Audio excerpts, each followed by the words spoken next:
بسم اللہ الرحمن الرحیم۔ آیت اللہ محمد تقی بہجت سے سوال ہوا، ہم اہل سنت کی طرح ہاتھ باندھ کر نماز کیوں نہیں پڑھتے؟ تو آپ نے جواب میں فرمایا، رسول اکرم صلی اللہ علیہ وآلہ وسلم اور ائمہ معصومین علیہ السلام نے کبھی بھی اس طرح ہاتھ باندھ کر نماز نہیں پڑھی۔ مالک بھی ہاتھ کھول کر نماز پڑھتے تھے، جو اہل سنت کے 4 اماموں میں سے ایک ہیں۔ اور سوال ہوا، اسلامی فرقوں سے وابستہ لوگ ہاتھ باندھ کر نماز کیوں پڑھتے ہیں؟ تو آپ نے جواب میں فرمایا، جب ایرانی قیدیوں کو خلیفہ ثانی کے پاس لایا گیا تو تمام قیدی ان کے سامنے ہاتھ باندھ کر کھڑے ہو گئے۔ اس پر خلیفہ نے کہا، خدا کے سامنے اس طرح کھڑا ہونا زیادہ مناسب ہے، لہٰذا انہوں نے نماز میں ہاتھ باندھنے کا حکم دیا۔ اور سوال ہوا، ریاکاری سے بچنے کے لیے کیا کرنا چاہیے؟ تو آپ نے جواب میں فرمایا، کامل عقیدے کے ساتھ کثرت سے حوقلہ یعنی لا حول ولا قوت الا باللہ العلی العظیم پڑھیں۔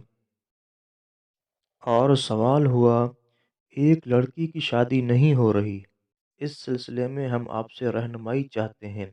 تو آپ نے فرمایا، اس لڑکی کو چاہیے کہ نماز جعفر طیار علیہ السلام کے بعد کتاب زاد المعاد علامہ مجلسی علیہ الرحمہ میں موجود دعا پڑھے، پھر سجدے میں جائے اور گریہ کرنے کی کوشش کرے، اگرچہ کم ہی کیوں نہ ہو۔ جب اس کی آنکھوں میں اشک آ جائیں تو اپنی حاجت طلب کرے، اگر حاجت پوری نہ ہو تو سمجھ لے کہ یا اس نے کم پڑھا ہے یا کامل عقیدے کے ساتھ نہیں پڑھا۔ ایک اور مقام پر اسی طرح کے سوال کے جواب میں استاد بزرگوار نے فرمایا، کثرت سے یہ آیہ کریمہ پڑھیں، ربنا هب لنا من ازواجنا وذریاتنا قرۃ اعین وجعلنا للمتقین اماما۔ اے ہمارے پروردگار، ہمیں ہماری بیویوں اور ہماری اولاد کی طرف سے آنکھوں کو ٹھنڈک عطا فرما اور ہمیں پرہیزگاروں کا پیش رو بنا۔ اور سوال ہوا، نماز صبح کی تعقیبات میں بہت سے ذکر بیان ہوئے ہیں، سب سے بہتر ذکر کون سا ہے؟ تو آپ نے فرمایا، تمام اذکار بہتر ہیں۔ اسی طرح سوال ہوا، حاجت روائی کے لیے جو نمازیں بیان ہوئی ہیں ان میں سب سے بہتر نماز کون سی ہے؟ تو آپ نے فرمایا، جمعرات کی نماز کو ہرگز فراموش نہ کریں، یہ حاجت روائی کے لیے بہت مفید ہے۔ اسی طرح سوال ہوا، دن میں 5 مرتبہ نماز کے دہرانے کی کیا حکمت ہے؟